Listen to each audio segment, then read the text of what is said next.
10. Leopard 1 tank.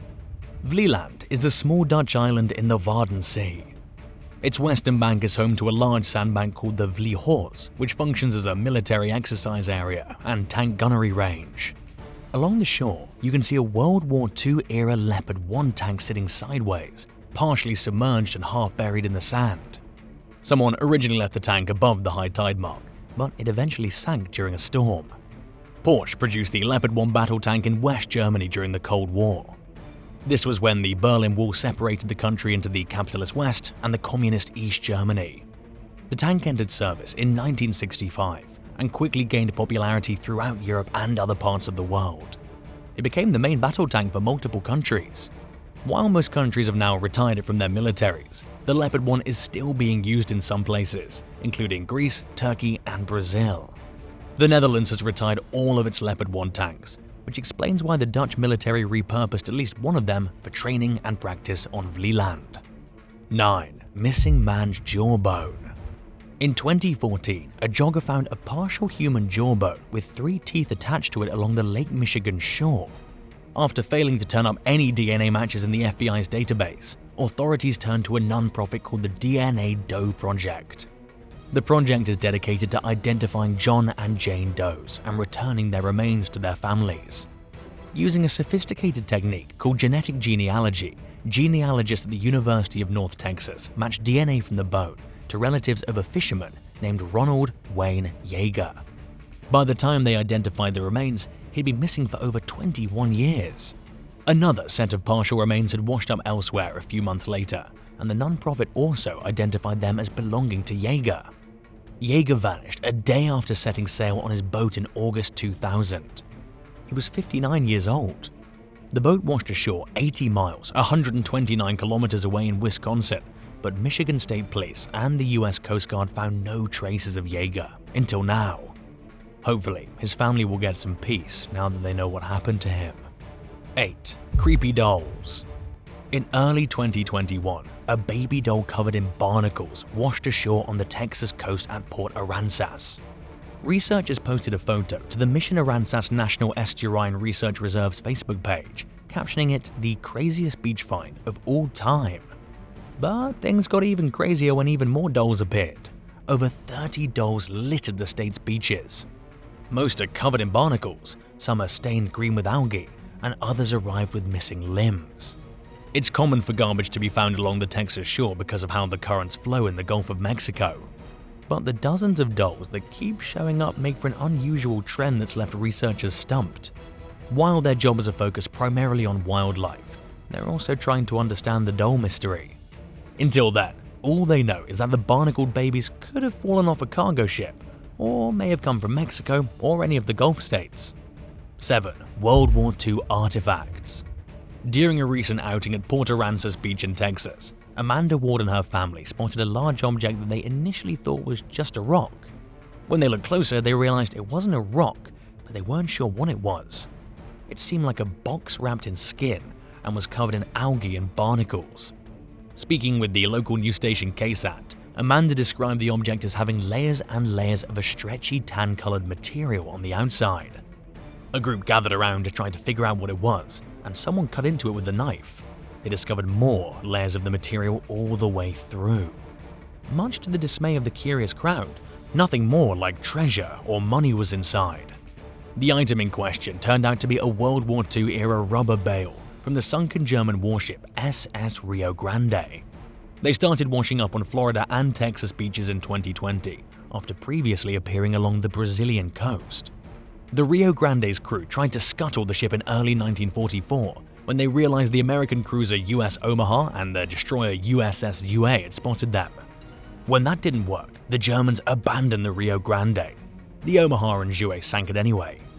Ever since, the sea has swept away pieces of cargo from the wreck, and they continue to land at various beaches as far away as the US. Some of the washed-up bales featured a stamp that says "Made in French Indochina," pointing further toward their World War II origins. The region was a major rubber producer.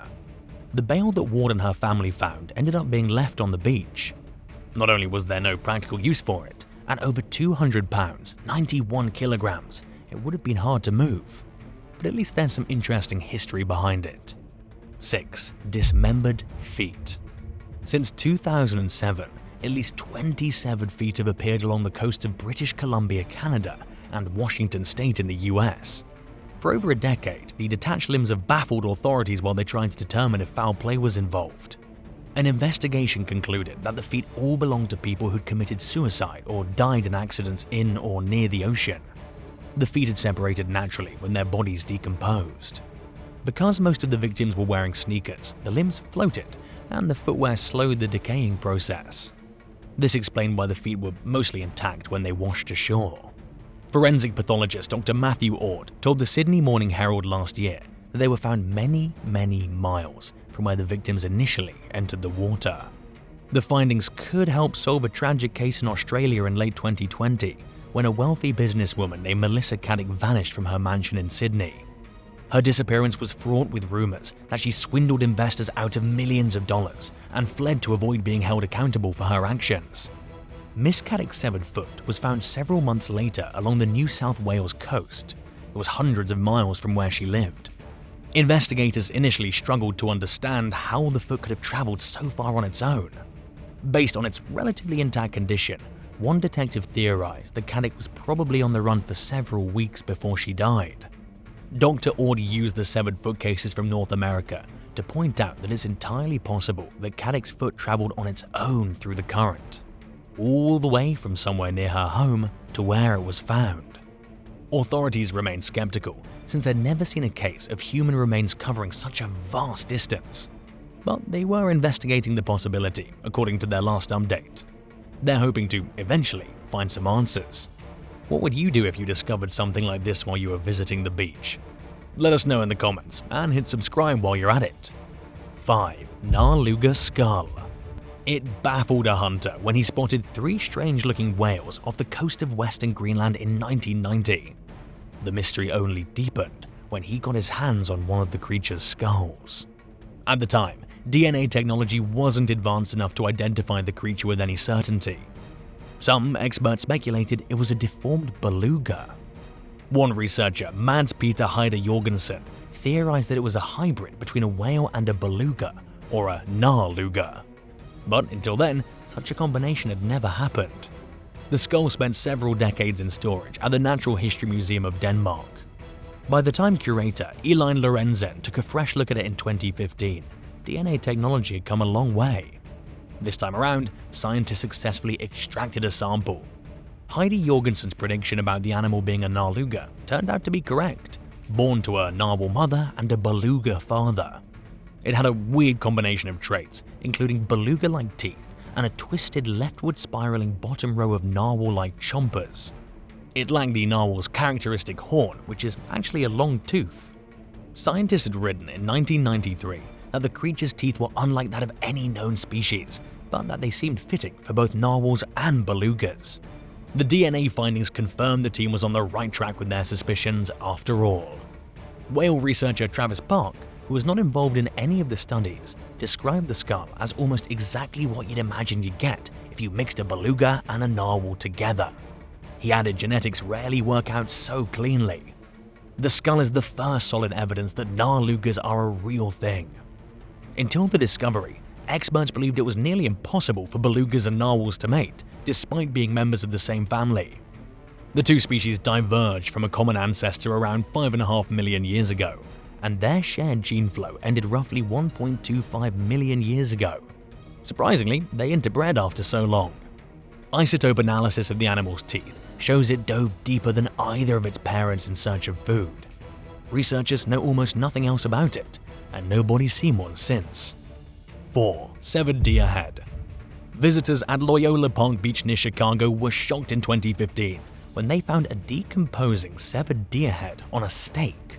Someone had draped the morbid display with a red cloth featuring a strange image of a hand with 5 fingers, 2 thumbs, and a strange symbol painted on it. Local resident Steve Brown was taking his morning walk along Lake Michigan when he noticed the disturbing sight. He turned to social media for help to make sense of the strange exhibit. He wanted to know why someone might have created it and if there was any significance in their decision to place it along the shoreline. A spiritual therapist and tarot card reader named Elizabeth Ruiz told the website DNA Info that the deer's head might symbolize a Native American warrior. She said someone may have put it there to repel bad people and energy. She further explained that the use of the color red might represent fire or power. Regardless of its meaning, the decapitated deer's head wasn't on the beach for very long. A spokesperson for the Chicago Parks District told the press that the agency planned to remove the display. He said that nobody who worked there had ever seen anything like it before. The explanation behind the morbid symbol is still a mystery. 3. Rare deep-sea creature. Marine biologist Bridie Allen was relaxing at Aramoana Beach on the New Zealand South Island recently when she noticed a man fussing around with something in the water. She approached him, and it shocked her to see that he was handling a monstrous fish measuring nearly 12 feet 3.7 meters long. Allen identified the serpent-like creature as an oarfish. This deep-dwelling species is incredibly rare, and humans seldom see it. In a tweet, Allen wrote that the creature was still alive but extremely weak. She explained a group had tried getting the oarfish back out into the ocean, but they were unsuccessful, and it soon became clear that it was going to die. Speaking with Newsweek, Allen said that she regretted not taking the fish as a specimen for further study. She said she didn't know how it ended up so far from its typical habitat, which was over 650 feet, 200 meters below the water's surface. The creature that appeared at Aramoana Beach was small for an oarfish. As the world's longest bony fish species, they can grow as long as 56 feet, 17 meters, and weigh up to 600 pounds, 270 kilograms. 2. Alien-like creature. Drew Lambert was jogging along Bondi Beach in Sydney, Australia recently when he came across something he'd never seen before. It was an alien-like creature he didn't recognize, so he snapped photos and took to social media for help to identify it. He wrote it was about 1.6 feet, 0.5 meters long, with shark-like skin and human-like lips. Speaking with Storyful, Lambert said that based on the comments his post received, he believes the creature was a coffin ray whose intestines had ballooned from decomposition. Sea Life Sydney Aquarium supervisor Letitia Hannon also identified the carcass as a bloated coffin ray. Also known as the Australian numbfish, the species commonly live in the shallow waters off the country's east and west coasts. Just weeks before Lambert's discovery, a man named Alex Tan encountered an animal that might be best described as extraterrestrial. He said it looked like a decapitated possum. When Tan's followers failed to come up with any promising leads regarding the animal's identity, commenters suggested asking Bindi and Robert Irwin for help. 1. A tiny boat. In late 2020, Minnesota resident Lynn Bebo and her husband found a tiny red, white, and blue boat in a remote area on Apostle Island's National Lakeshore along the Lake Superior coast. There was a message along the bottom of the miniature vessel stating, "I am traveling to the ocean. Please put me back in the water," along with instructions for the finder to send information on their whereabouts to a school in Duluth, Minnesota. The little boat was one of the two that were released into the water back in 1993 and 1994 as part of a school project. Duluth Public Schools explained in a Facebook post that teachers Bonnie Fritsch and Brenda Schnell released the boats into Lake Superior from Brighton Beach. Nobody can say for sure where the boat that reappeared was throughout its 27 years of adventure on the lake. Those who found it put a coat of varnish on it and set it back out on the water. Based on how protected the area they found the boat in is from the elements, Bebo suspects it sat for years before she and her husband found it. She told CNN that finding the boat gave her a new appreciation for the unknown and a sense of wonder. In Bebo's words, you just never know what you're going to find, so get out there and explore because there's stuff to be found. Thanks for watching. Have you ever found anything crazy on the beach? Tell us about it in the comment section below, and don't forget to subscribe. See you next time. Bye.